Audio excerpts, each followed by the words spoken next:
Welcome to Free Thoughts from Libertarianism.org and the Cato Institute. I'm Aaron Powell. And I'm Caleb Brown. Joining us today is Wolf von Laer. He is the CEO of Students for Liberty. Welcome to Free Thoughts. Thank you so much for having me. Let me start by telling us, what is Students for Liberty? First of all, I would like to say thank you to the Cato Institute, not only for hosting me, but also Students for Liberty was incubated in your very halls here. So we are now 10 years old, but we got started off here in your offices. So you provided a lot of support initially, and now we are a $3.9 million organization. To answer your question, Students for Liberty is a worldwide active organization that focuses on empowering the next generation of leaders of liberty. What does that mean? So we are really reaching out to students here in the United States and across the world who are interested in classical libertarian thoughts, the thinking that the Cato Institute embraces as well. And once we identified these people, we're going to train them more in like how to do advocacy, how to be a good libertarian, but also how to reach out to others and organize events. So just last year alone, we had 98 conferences all around the world with 20,000 attendees. And we do this, again, with a $3.9 million budget. And we are now active on all inhabited continents. But we started here in the United States, and the main focus is still on the United States because we are here in the land of the free, and we're working very hard to continue to make it there. You're relatively new to the CEO position, right? That's right. It's only been 6 months, and it has been a wild ride, but I enjoy it very much so far. How did you get involved in SFL then, and then get to where you are? Yeah. So we incorporated here in the United States in 2008. In 2011, Students for Liberty went for the first time abroad. So it was an experiment, and they started off in Europe. And I was one of the people who applied for the executive board position because everything what we do is basically volunteer-led. All of the 98 conferences I was talking about are organized, are operated and led by our volunteers. And so I applied for the position and I got into it. And then suddenly I found myself in the room with Alexander McCoben, the founder of the organization, and incredible students from all around Europe who had so much more knowledge than I had, who knew so many different movements in different countries in Europe. And I felt a little bit intimidated when I was there at the Institute for Economic Affairs. On the one hand, there was sitting Hayek at the table. On the other hand, it was Ayn Rand, and these people were talking about things that I didn't really know about. But I quickly learned that the organization trusts young people and trusted me.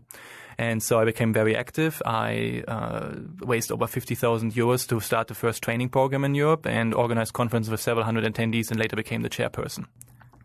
What do you view as some of the biggest challenges that you face on campuses, both in the United States and around the world? So the answer would differ, of course, depending on the country we are talking about. So we have a leader with the name Jon imprisoned in Venezuela because he stood up for the ideas of liberty and continued so as an alumnus of our programs. So they face like much harsher condition we do here in the United States. But if you're talking about the U.S., you know very well about the free speech issue on campus. You have been working on that as well. So that is certainly an issue, and we are reaching out to both the left and the right to really address that and form coalitions and talk about the importance of these ideas. Besides that, I think the current generation is really ready. They are sick of the left-right dichotomy about butting heads of the Republicans with the Democrats.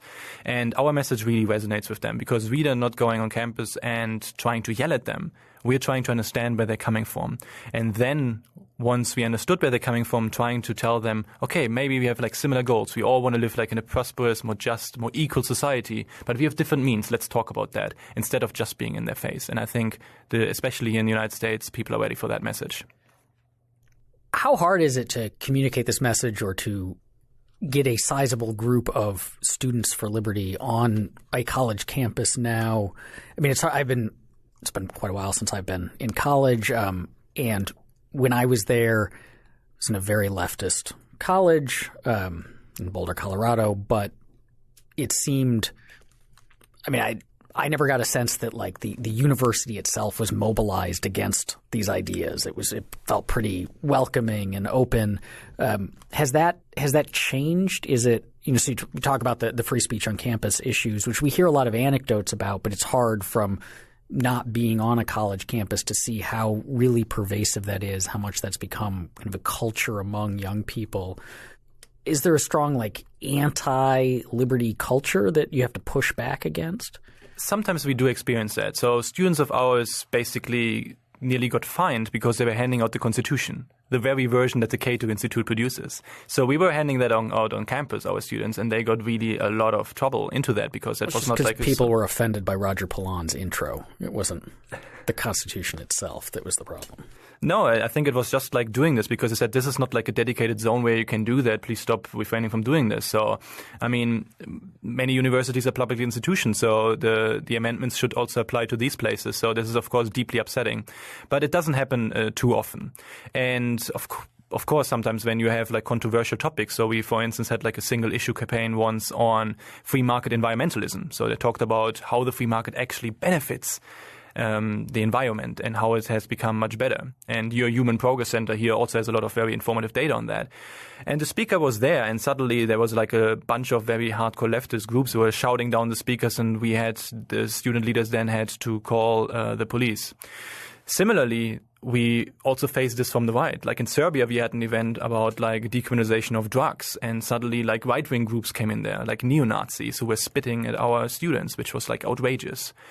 But in both cases, our students remained calm and just like tried to get like this situation in control and tried not like to escalate it further. And we sometimes have to face that, but generally these are the exceptions. Normally, as long as we talk to people in a friendly manner and also try to reach out to the left and the right on the campus beforehand when we have an event, that works very well. How much overlap is there between Students for Liberty and overt political activism? That is to say, going out and supporting candidates or opposing other candidates. Yeah, so we have a 501c3 organization, so we refrain from taking any like policy stance or in supporting any candidates. So we cannot do that, and we don't do that. So I would say that we have a very heterogeneous set of students who are interested in academia, in journalism, in becoming business people, but also in becoming politicians. So we certainly talk about that, and we talk about that this is one of the means of spreading the ideas of liberty. And in this country, WOMPOR was very formative, and even internationally, WOMPOR was very formative for many classical liberals or libertarians. And so many of our people go on into politics. So you might have seen how much impact had we in Brazil. So we not only talk about the Brazil, we also get a lot of stuff done. So you saw these massive events on the streets where people were protesting, and many of them were holding signs up like "Less Marx, more Mises," in Portuguese, of course. And there was a whole classical liberal movement there. And many of these people now who we have trained as a part of our leadership are now like in state parliaments. Sure, they're not part of our organization anymore, but they are our alumni, and they are still affecting change this way too. So we do not prevent that, and many of our people are going to do that, but we do not focus only on politicians like some other organizations. In Brazil, Kim Kanaguri is one of the people who figures prominently there. Fabio Osterman was another one, and were largely instrumental in organizing those large protests that ended with Dilma Rousseff being ousted from office. There are people here, and I think there are even people in Brazil who count themselves as being among the libertarian ranks, who were incredibly surprised at the robustness of the student movement in Brazil. Can you speak to that at all in terms of where that came from? Yeah, so Fabio is a friend of mine, and Kim has also been working with us, so we were really in the forefront. We're not the only organization who's working on Brazilian issues, so they have like a very robust landscape of think tanks, etc. But I think it was a combination of that we really had the right approach, and it was just also the time. They were sick of so many decades of cronyism and leftist populist policies there, and they were just sick of it. And so we were there with the right people, with the right training and the right ideas. And so I think it was just the timing that also really played into that. However, now it has been a year, basically, since many of these events happened. Dilma Rousseff was ousted more recently, but we still have like a huge demand for our programs. We just trained last year several hundreds of them, like close to 1,000, and that interest continues. So it's not like a fluke as far as I can tell, but if we can sustain that momentum, that is a good question, and we have to look into that, and we are improving our programs constantly to be still being attractive to these students. What does this training look like? What do you do to help student advocates become better advocates for liberty? Yeah. So it really depends what we're talking about, because we have like a leadership pipeline. So we invest more resources in the people who are the most active. But if you talk about the first step, one of the basic tenets of ours is learning about our status as 501c3, what they can do, what they cannot do, about the history of the organization. But more interestingly, we're talking about persuasion. How we as classical liberal can get the ideas of liberty across in a better way, that we are not going to yell at other people, that we're trying to understand where they're coming from. Because you can see so much activism, if you want to call it that way, on Facebook, where people are just like writing angry comments all day, all night. And that is not very productive. So we have a different approach, and we're trying to make young people realize that this is not the best way of going about it, but they should be like friendly, kind, and understanding. And I think that works much better, because when I discovered the ideas of liberty, I was that was after the financial crisis, the Great Recession, and I became very passionate when I was reading Hayek and Mises and Rothbard and people like that, and I thought I found the truth, and many young people feel that way. It's like it's an exciting worldview, and then sometimes they become like so ingrained in this that they just see everything in black and white, and I certainly have I think pushed people away from the ideas, and it's the last thing that I want to do. So I've learned from my mistakes, and we're trying to really push it forward. But we also talk about fundraising and project management, because everything that we do, the 98 conferences, our media to a large extent, is driven by our volunteers. So they have to learn how to an event with several hundred people, and they're learning really, really valuable skills doing that. And I can honestly say,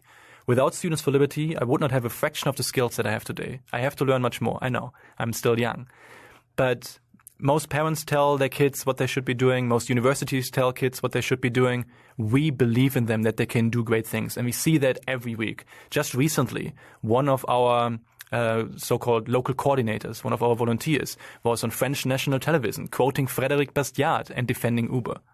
These are kids who are like 22 years, 23 years old. And he's not an outlier. We have thousands of these. And they really have a huge impact for the ideas of liberty, because we trust them and they come up with their own programs and ideas.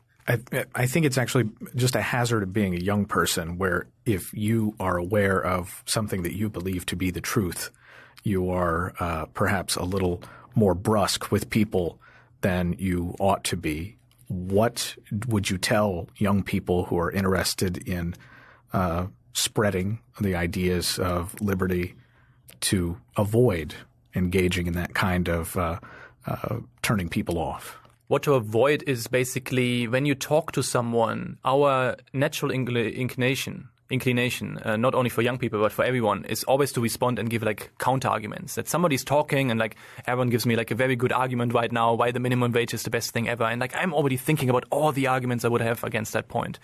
And one should try to observe one's mind, and if you're doing that, and try to overcome that. So just trying to listen first and understanding where the other party is coming from. And if you do that first, I think that's the most important step, because then the other party, let's say you're talking to a left-winger, realize that you're actually listening to them, that you understand them. And there's this wonderful saying, and I'm probably butchering that, but we should strive for that we can articulate the ideas of the other side, right-wing or left-wing, better than they ever could. We should be striving for that, and because that really means that we understand where they're coming from, that we understand the arguments, and then, and only then, it is really useful to talk about our approach and our ideas, because then the other side would listen more. And that goes back to like things from Carnegie, How to Win Friends and Influence People, which is like standard reading for us, and like training on emotional intelligence, which we're trying to incorporate more and more in our programs. How much do you encourage then the people in this leadership pipeline, or the people you're working with in training, to learn about the ideas of the other side? This is one of the things that I have noticed.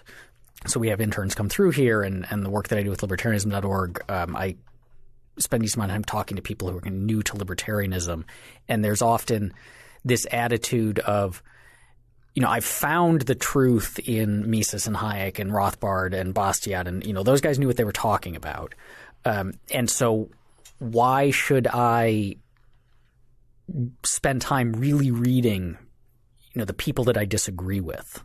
That you get this from a lot from kids who've gotten big into objectivism. That I've read Ayn Rand, so I don't really need to read John Rawls or any of those anti-human philosophers. So is that something how important do you think it is to really learn those foundations of the beliefs that you may think are out to lunch? So it is absolutely crucial, but it really depends also on the preferences of the students. So we do not encourage all of our students to become like perfect academics. So if you are there because you're part of the community and you happen to really like the ideas and you want to organize some social events where you gather with other people and talk about the ideas, that is totally fine.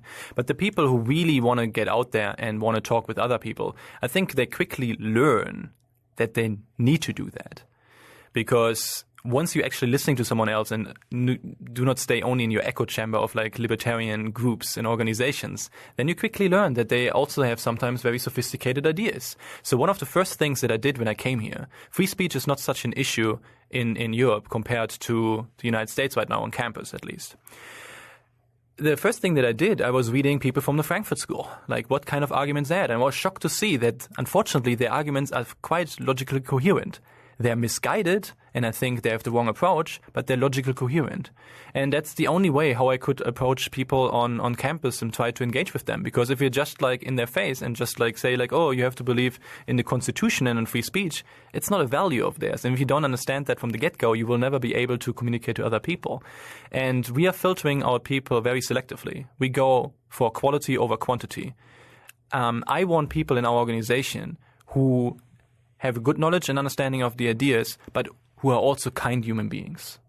Because that's how you like form a community which is also attractive to others. Because there's so many other groups out there which are very hostile and they work on an anti-left mentality, or the left is working on an anti-right mentality. And that's not how you're building bridges, and that's not how you get more people excited about the idea, which I truly believe have been changing the world and can make the world even better than it is today.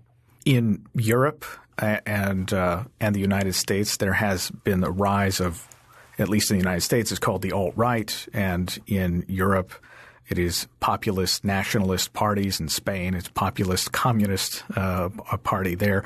What do they have to offer in terms of a pitch for young people, and how do you evaluate the values of libertarianism against that kind of that argument that they make? Yeah, and we see this thread coming up in many, many different countries. There's like Le Pen in France as well. And the interesting thing is that this is always not very encouraging, right? Because we're saying like, oh, we're talking about classical liberal ideas for so many years. Why is so many people still are excited about populism? And it is true. And what can you do? So even though that France has going let's talk about France for a second, has taken such a wide turn, it is also true that it has seen, and in France, of all places, like a strong classical liberal movement. One of the major German newspapers was just reporting about that young people really embrace these ideas. So I think the first thing is that we need, again, like the right people in place who are advocating for the ideas, and then they stand up for like against this populism, and people become sick of it. We see that with Trump, that people are like his approval is in the basement, right? And people are ready for like a new message, and left and right dichotomy doesn't work so well. So I think it is always like also an opportunity. But how to do this specifically, I cannot give you one answer, because we very much work with the Hayekian framework of decentralized knowledge and local knowledge. So we believe only that the leaders in France or in Brazil, that they have the right approach. And so we don't tell them what to do. We tell them what has worked in other countries and our 10 years of organizing stuff on campus all around the world. But we don't tell them how to approach it and how to engage with the public discourse in their specific country. Because we would otherwise also endanger them. Because if you use, for instance, the term free market or capitalism in like some of the African countries, that can get you in real trouble. And our students have been in trouble, even though they have used like softer language. Where have been some of the strongest? We talked about Brazil, of course. That's an obvious example. But specifically in Europe, where have we seen some of the biggest growth of classical libertarian ideas in Europe? The biggest growth of classical liberal ideas, it's in a bunch of countries, and it's really striking. Like I've already alluded to France, but when we started on the board, actually, we had like 7 people sitting around and planning the future, how we're going to do this, organizing events. And we said like, oh, we're not going to touch France because nobody is libertarian there whatsoever. And now it's like one of our strongholds there. Besides that, the Iberian Peninsula, they have nearly every week, they have a massive events with hundreds of people talking about very intellectual topics. They have a very strong leadership team there. Georgia, the country, is also very strong. And I was blown away by that when I read a report. So each time when they organize something, they write like an after-action report. And they wrote 15 pages. And they had 500 people there for a one-day event. They have been on a campus tour before to tell other people about that. They have been on television before this, talking about the event. They had Subway there, Coca-Cola, all kinds of corporate sponsors there. And they raised all their own money for this event. So we didn't have to pay like $1 of the money that we are raising here in the United States and also abroad. And so there's really like pockets of many pockets where we have like strong leaders. And also I would also say Latin America and Guatemala. Of course, we all know about the University Francisco Marroquín, but our leaders are organizing frequently events with like 300 people there, just talking also to high school students. So there are many different countries out there which are very strong. You mentioned Ron Paul earlier, and he seemed to, it's a lot of my younger colleagues got involved in libertarianism because they got involved with Ron Paul's campaigns, but he's kind of dropped away from that. Rand has always been an influence, but what sorts of are a lot of your students kids who grew up in libertarian homes and kind of it's been in the water for them, or what brought them into it in the first place? So if you talk about the United States specifically, it is still Ron Paul because people still see the videos and are still excited about that, but it is ebbing away. And we have seen that because we have been growing a lot in the United States, and once Ron Paul was gone, we saw that our growth was not as dramatically anymore. So that certainly has an effect if you have a public figure like that. Besides that, I think the network of institutions in this country is very strong. Like I've been alumnus of IHS, of the Institute for Humane Studies, of Mercatus, and many other organizations out there. So many people are quoting that they have been influenced by them. And I mean, you're working now on this podcast, and I'm sure many people will hear about libertarianism for the first time through your good work here. And that is also an answer to that. And I would say it's not very often that people really grow up in a libertarian household, because we still are very much a minority, even though growing. But that is rarely the case. So we have in our organization, also on staff, both examples where people came from the very hardcore left, where people were reading Marx day in and day out, and then they discovered, okay, maybe it doesn't work. And then they studied Mises and the socialist calculation debate and saw suddenly like there's something else to this, and learn more about that. For instance, we also had one leader in Venezuela again. His name is Oscar. I don't want to go into detail, but he grew up in a very poor neighborhood in Venezuela, even for Venezuelan standards. And he grew up very much committed to the ideas of Marxism. He was even teaching others until 2012, when he went to a conference that we organized about private solutions to public problems. And that was the first time that his worldview was challenged significantly. So he had to think a lot about that, and he started studying more, and he became part of our leadership. We trained him, and now he is an Austrian economist. He's actually trained. He's now working at the only classical liberal think tank in Venezuela and spreading the ideas of liberty not only there, but throughout whole Latin America.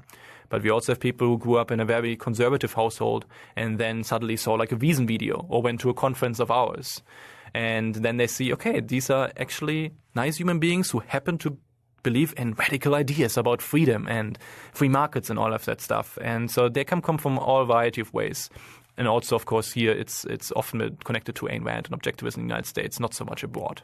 One of the issues so I was a campus coordinator for a young libertarians group now 20 years ago on a college campus. And this was, of course, well before Students for Liberty. And it was an extreme challenge to try to organize anything. This was also when the internet was fairly young, so it made it that much more difficult. But one of the challenges that I think you probably face even today is that you have cohorts of students. They arrive on campus, they may be very active for you, and then they're gone. Mm-hmm. And in terms of maintaining that kind of trajectory and maintaining that kind of momentum to expand and continue to spread the ideas of liberty, what does that pose any specific unique challenge? I mean, this is the business that we're working in. So leadership transitions is part that also every student learns from us. Like each time you're building up a group or something, we said like, okay, 1 year before you graduate, you should think about like who's the next leader that you should like try to get in place in doing that. So we really try to teach that to our students. Does it always happen? No. Does it always succeed? No. But this is basically the nature of the game that we are playing. And so you also have that offset that with systematic outreach. And you were alluding to, and thank you for your services on the campus back in the day. You were alluding to that it's sometimes hard to find like other people. And so you have to do systematic outreach. And nowadays with the internet, that's much easier. So we are using not only Facebook graph search because everybody's using that, but we also doing this in conjunction with sophisticated training, how to use these tools, incentive structures, how to incentivize the students to do this systematically, and scripts, which helps them to get like more names and reaching out to more people, invite them to events and tell them about the resources that we can offer them. Because one thing that we do, for instance, in this country is, okay, you're interested in free speech, please make the case to us that you can organize an event on your campus, tell us about that, and then we send you resources. And then they can use that. And we find these people systematically. And they don't have to necessarily be a group which is just branded Students for Liberty. So we are also open for Young Americans for Liberty groups or Social for Sensible Drug Reform. We are like a loose network. As long as the people work towards a goal that we agree with, a goal towards liberty, then we are happy to help them. Is there much collaboration between SFL groups and then groups that are, let's say, not libertarian at all but might agree on a specific issue?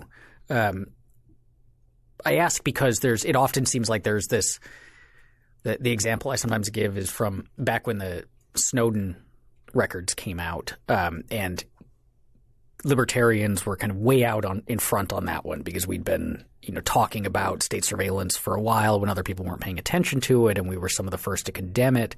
And so a lot of, say, Cato scholars were in the news when this was coming out, and there was this pushback on the left of, don't get tricked by these libertarians. Like, it may look like they're your friends on these issues, but really what they want to do is dismantle the welfare state or whatever else. So is there a concerted effort to reach out on, say, single issues where there's agreement with groups that are not libertarian? And is there a problem getting them to work together given the disagreement on the other issues? It depends on a case-by-case basis, I would say. So we are one of the, I think, few organizations who can actually build interesting coalitions because we are broad and libertarian. We do not hide that. We want to have the objectivists within our leadership, but also people who believe in minimal government or in no government. And so we are very heterogeneous there. But we also try to build bridges to both the left and the right, as I've said. And we do that. So we are one of the few organizations where you can find, just last year at the conference, you can find the NRA, the National Rifle Association, but you also can find the ACLU, the American Civil Liberties Union. So as an organization level, we really try to do that and do it more. And very often they really thank us for being there. So recently we were in the protest for the travel bans, and we were there and saying, of course, you need like some checks and balances in the system, but you should not just ban refugees because this is a nation of refugees. And of course, there's also self-interest because like I have a visa as well and I'm living here. And people thanked us very often. That was the majority of responses were very positive. Thank you for being here. Thank you for standing up for that. But also some guy took like one of the books we had there, which was called The Morality of Capitalism, said like, is this for free? And we said, yes. And he took it and ripped it apart and threw it away. But that was like one guy. But mostly people were reacting very nicely, and it works well, but it really depends on the group. And this is on the organization level. What groups do individually, it really differs. Some people have like really an interest of having like concealed carry on campus or something, then they're working more with the right. But just at the University of Maryland, we had several events now with like hundreds of students where you have a variety of groups there. And the coalition is built by our leader. Ethan Pritchard is his name. He's reaching out to them and he's saying like, we have all of these different groups there from the left and the right. We want to talk about free speech. You will be missing out when you're not there. And then they're showing up and talk about one another. And often it's the very first contact.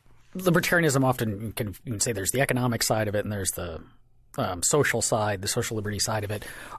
Do you notice that students are more or less interested in one versus the other? Do they seem to care more about the social angle and less about the economic, or the other way around?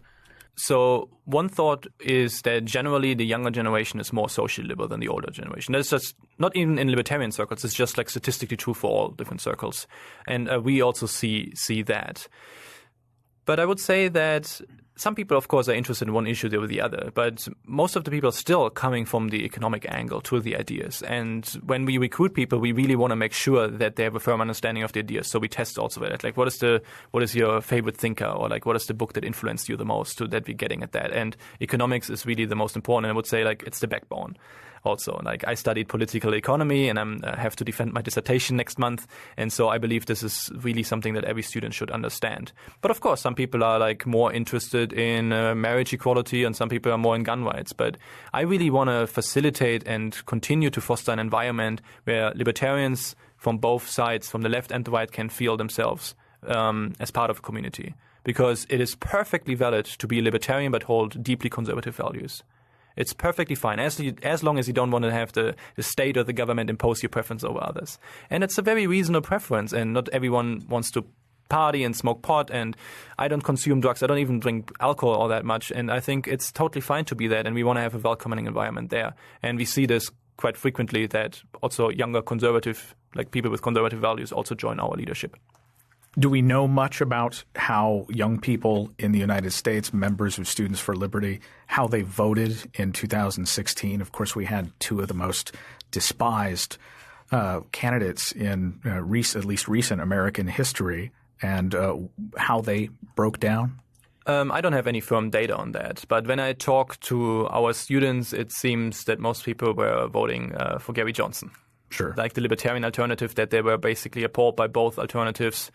And really didn't see that coming. And now we are living in a post-election world with Donald Trump in the office. It's certainly an interesting challenge, because it's quite easy for a libertarian organization and libertarian students to stand up against Obama and criticize him. And we will continue to do the same thing with Donald Trump in office. We had an event here with like 90 people in our office here in Washington during the inauguration week. And the message that I sent to people who were there is that it really doesn't depend on the personalities. We have to stand for liberty. It's principles over expediency, and Hayek taught us that. And we really have to adhere to that. So we will still try to reach out to the left and the right, and we will say that if Donald Trump is doing something that is beneficial for the economy or something that is very good for liberty, we will say, yes, that's good. And if he is wrong on something, then we should criticize him. I raise that specific question because I know several libertarians who describe themselves as libertarians who were ardent supporters of Donald Trump.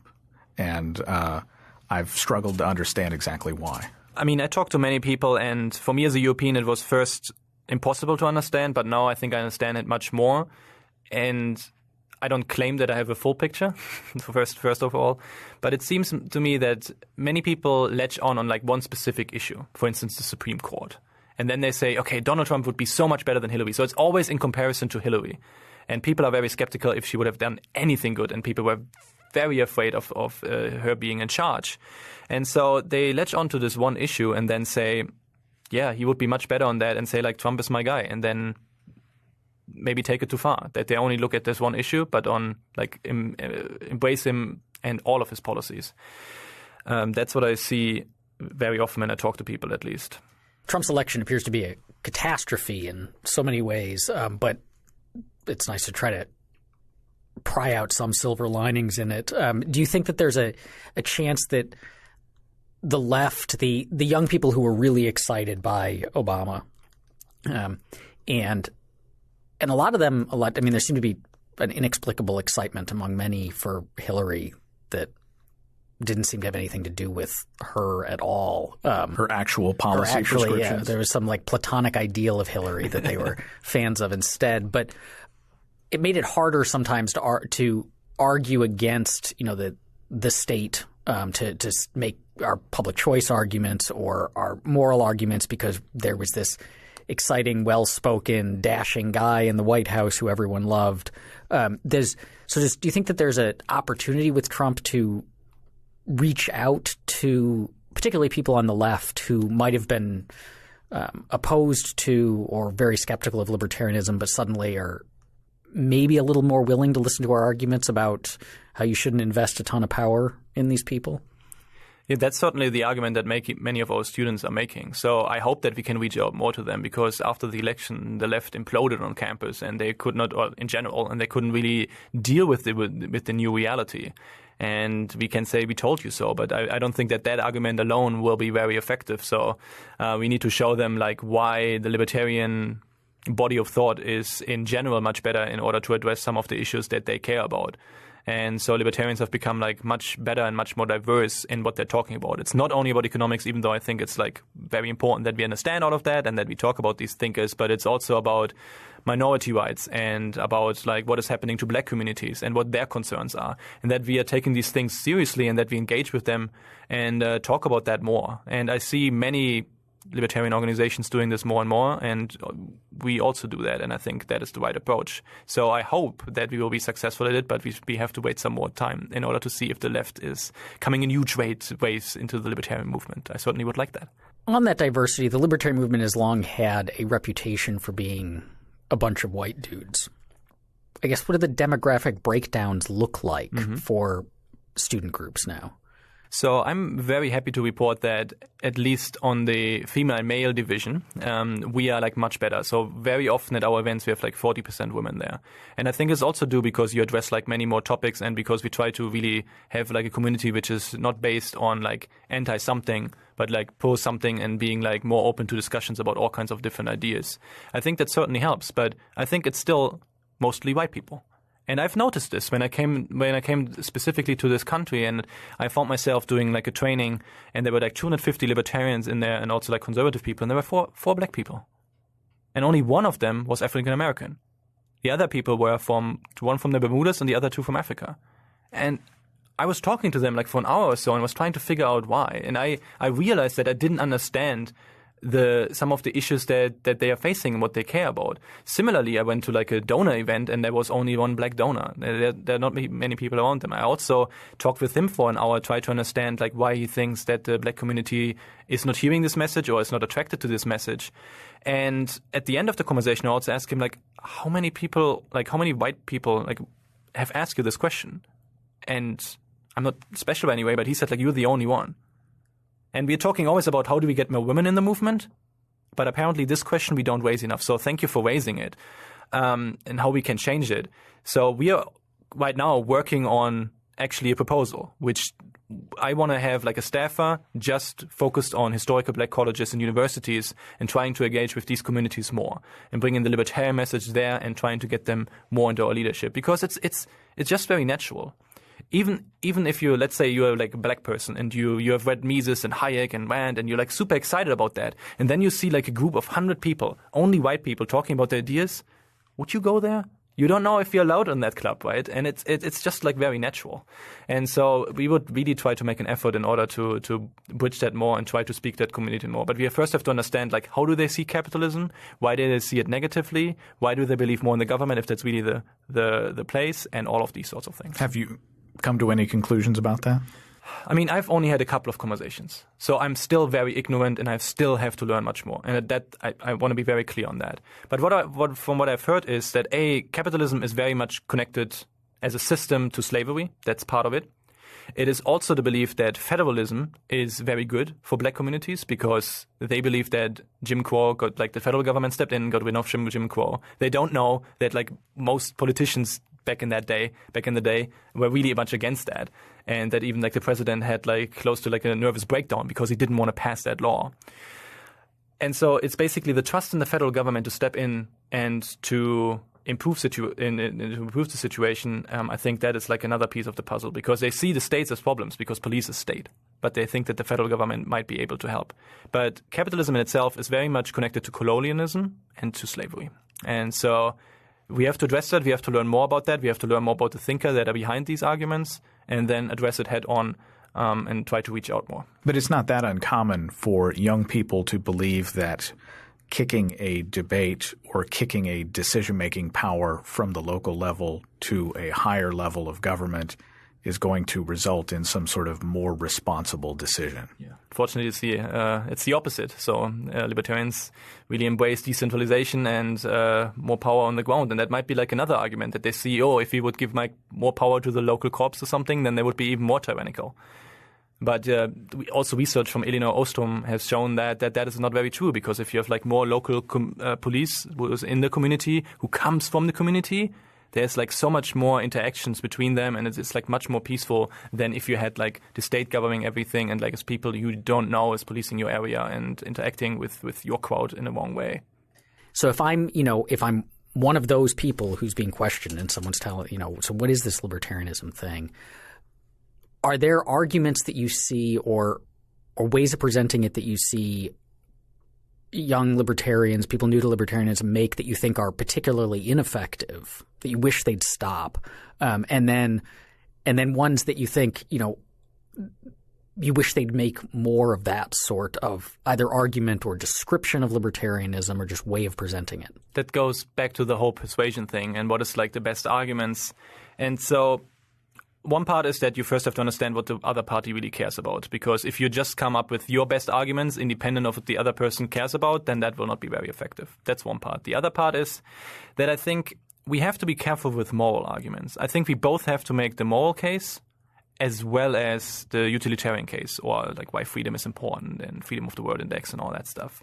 But with the morality, we should be careful. And I think that is the mistake that I've made and what I see many young people are doing, that they just think, okay, whatever the government does is evil.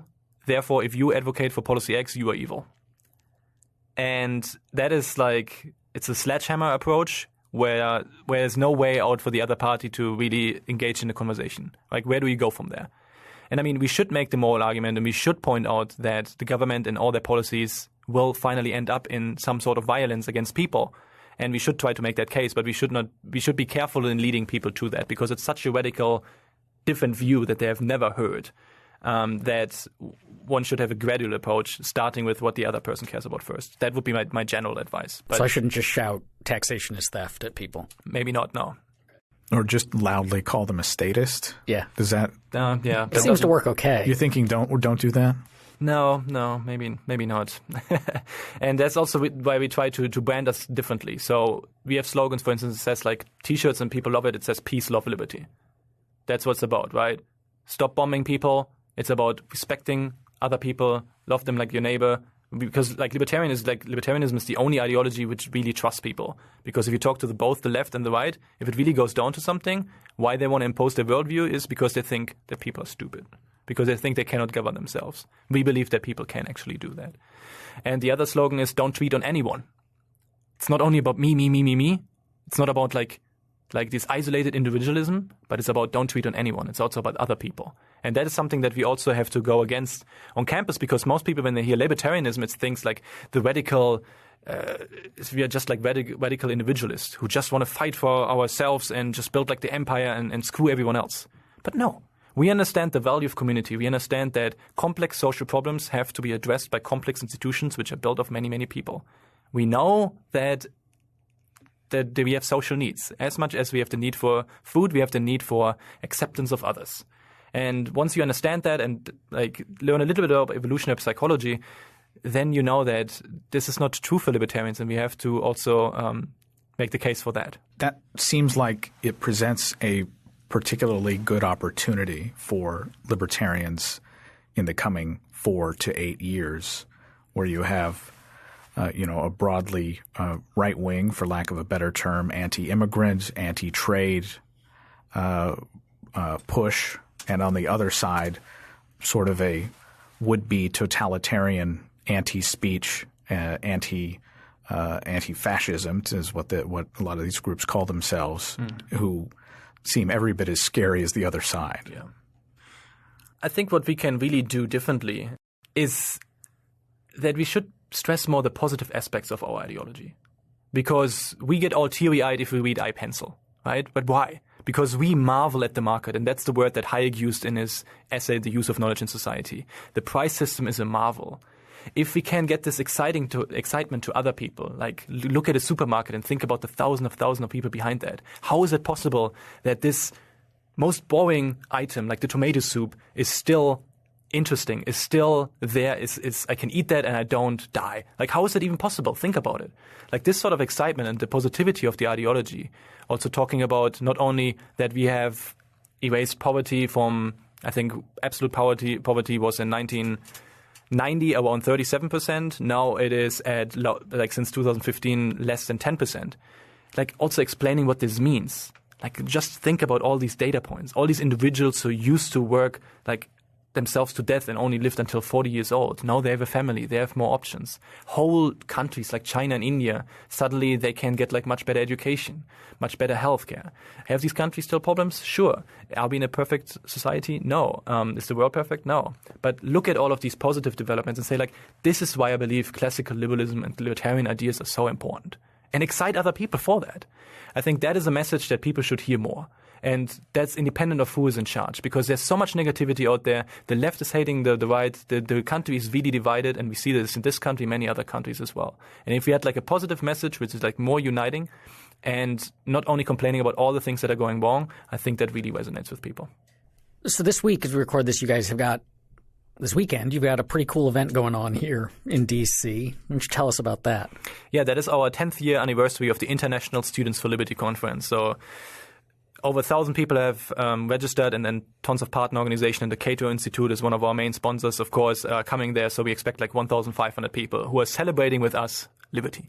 It's an event where people talk about all kinds of topics, from about foreign policy, about drug reform to prison reform and all kinds of other things. And we have great speakers there. When Paul is going to be there, Steve Forbes is going to be there, Amir Nasser is going to be there, who is a refugee actually, who is in Canada right now, who cannot travel to us because of the travel ban, which is very unfortunate. He's going to speak there about his topic about how liberty can actually help to argue against some radical forms of Islam, which he experienced when he grew up in the country of Sudan. And so there's a whole variety of speakers there, and also it's not only for students, because last year alone there were 50% of the attendees were non-students. So it's really like a movement event, and people interested in the ideas, old and young. There is a conspiracy theory that I've heard from multiple sources about Students for Liberty. All right. And it goes something like this. You hold your annual international conference around Valentine's Day, and we're recording this on Valentine's Day, also the birthday of Frederick Douglass. And it is the idea is that you're trying to actively make more libertarians by holding it this close to Valentine's Day. I see. I guess like the people who are coming up with the conspiracy theories are smarter than we are, but it's actually a good idea. So that we are going to grow as a movement more just by, okay, I see where you're going with that. I don't think that is really conscious that we made that decision, but it cannot definitely harm. And we know that, for instance, Alexander McCoben found his wife through the organization, and we have many of these cases. So there is love to be found in the ideas. And I think Valentine's idea, I think it's wonderful that we recorded on this day, because we all have a love for liberty here in this building, especially at the Cato Institute, and we should be more open about that. So maybe we can expect to see a Tinder for libertarians from you guys? I don't know. We do have quite a few entrepreneurs among our ranks, and many people start businesses. So that might be one of the projects that maybe we see coming out of Students for Liberty soon, which is exciting. And just one more note. So people can go to www.isflc.org and can check it out and hopefully register. And I would love to see you there. And on the topic of alumni, also, it's very uplifting, because it's like one part of our work is empowering students on campus to learn more and to become better leaders. But all of these people then follow their own career. And that's really our theory of social change, which is based on Hayek's Intellectuals and Socialism. Because we do not only need people on the Hill who are affecting change. Because if the ideas in society didn't change, then everything will be reverted just in the next period. We need journalists. We need people like you here in the think tank world. We need media folks. We need journalists. And we have now many, many success stories of people who have started businesses, or we have founded over 18 nonprofits right now in the United States and abroad, who are now working with the Atlas Network and other organizations and affecting change that way as well. And that's really exciting to see, because it's not only about the leaders today, but also the leaders of the future. And those we are trying to create. What do libertarians not study enough in school? Libertarians? Yes. What should libertarians be studying that they typically don't? Aaron made reference to understanding the arguments of your opponents, but in terms of deeply understanding a body of thought, what should they be studying? First, I heard your question differently, and I said, like, nobody is studying libertarianism in school, and so they don't become libertarians in the first place. But I would say, and this is close to my heart, it's probably psychology and specifically political psychology. So I'm a fan of Jonathan Haidt's work. He's also going to speak at our conference, actually. And his book, The Righteous Mind, is a fantastic read. I recommend it to your listeners very much because and I'm sure he would be mad at me if I summarize it that way, but he basically summarizes how smart human beings can really become very irrational when talking about politics. And this is something very deeply ingrained with us because the ideas that we have, we identify with them. They are part of us. And if somebody is arguing against those ideas and undermines them, which sometimes happens, it is somewhat like as a personal attack against us. And that can lead to all kinds of different responses that are inappropriate. That's one point. And it's also about emotional intelligence, actually understanding how other people think, trying to be empathetic, trying to really be open about what's going on, because we are putting our students in very difficult situations where they speak in front of hundreds of people. This is nerve-wracking. Maybe they think they're imposters. I certainly felt that. I was very intimidated when I was around all these leaders like Alexander McCobin and others. And if we address that more and if we understand more of this thinking, then we can become more productive ourselves, better leaders ourselves, and can speak more effective to people who are not libertarians. So you're in your first 6 months as CEO of Students for Liberty, and I'm sure you have big plans for the organization. So what do you see in the future of Students for Liberty and the libertarian student movement more generally? To answer your first question first, we are currently working through an extensive process of creating a vision document for the next 5 years. And it has been very productive, and we involve volunteers and all kinds of staffers all around the world because we have 41 staff members. And it has been very fruitful. So 3 pillars we will focus on as an organization is the community aspect, being like the reaching out to ever more people, but also being like the kind and reasonable alternative, even though with radical ideas alternative on campus. The second thing is like really improving our training, because we have trained just last year or this year, so it's only in our fiscal year 9 months in, over 2,000 people. We want to have more impact, but we also want to really be the go-to libertarian organization for young people so that they can learn more, become better leaders. So increasing our pipeline. So we now have, for instance, also like top 100 retreats where the top volunteers in the region, for instance, Europe or America, then come all together and train one another and get trained from others for like 3 days in different leadership principles. And the third thing, which I'm also very excited about, is about incubate, because many of our students come up with unique projects. We have people, for instance, in France, Ukraine, and Vienna, and some people working also in the United States, who have started a startup incubator, helping businesses get started, working with big companies together, but also teaching why a free society and a free market is necessary for that. That's not something we could have come up with, but they were just pursuing that and were very able to pull it off. We also had like an event where there was a massive concert. It was like 2,000 people. It was a festival, but they also had speakers like Tom Palmer there. So having part cultural stuff, but also partly libertarian topics. So really focusing on these students who are doing unique things and helping them, setting them up with a network, giving them specific training.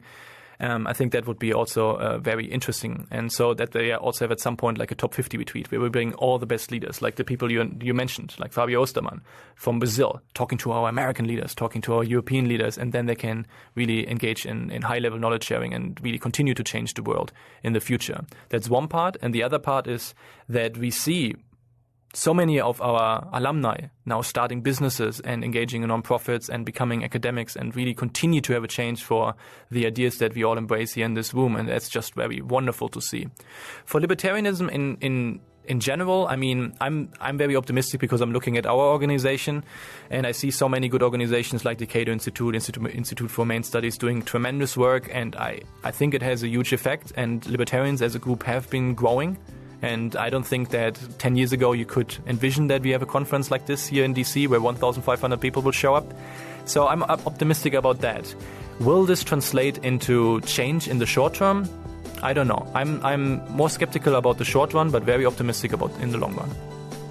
Thanks for listening. This episode of Free Thoughts was produced by Tess Terrible and Evan Banks. To learn more, visit us at www.libertarianism.org.